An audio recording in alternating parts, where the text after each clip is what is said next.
Au soir de Pâques, lorsque les disciples d'Emmaüs rejoignaient 11 au Cénacle après avoir rencontré Jésus ressuscité, l'évangéliste Luc raconte que le Seigneur apparaît aux apôtres et leur confie la charge d'être ses témoins, d'annoncer à toutes les nations sa résurrection et le pardon des péchés. Luc 24, 35-48. Dans les Actes des apôtres, Luc revient souvent sur le fait que les premiers disciples sont des témoins. C'est un mot fort. En grec, il se dit martyros, et sa traduction par martyr a été réservée à ceux qui ont donné leur vie pour sceller leur témoignage de foi en l'Évangile. Pour que les disciples accomplissent cette mission, Jésus s'est manifesté à 2 d'entre eux. Il a ouvert leur esprit à l'intelligence des Écritures. Sur la route d'Emmaüs, les vieux textes de la première alliance deviennent une lumière pour découvrir les enjeux de la vie de Jésus de Nazareth.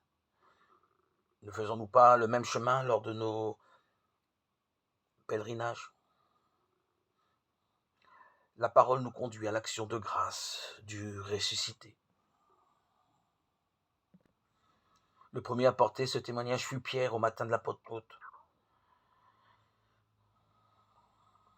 Reprenons les mots du psaume 15 que nous chantons, où nous y découvrons annoncer la résurrection de Jésus et le salut promis.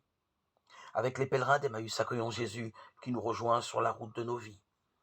Laissons-nous instruire par lui, il nous explique l'Écriture, nous partage le pain. Comme à Emmaüs, découvrons en Jésus la parole de Dieu, que lui-même nous explique et reconnaissons le ressuscité sous les espèces du pain et du vin.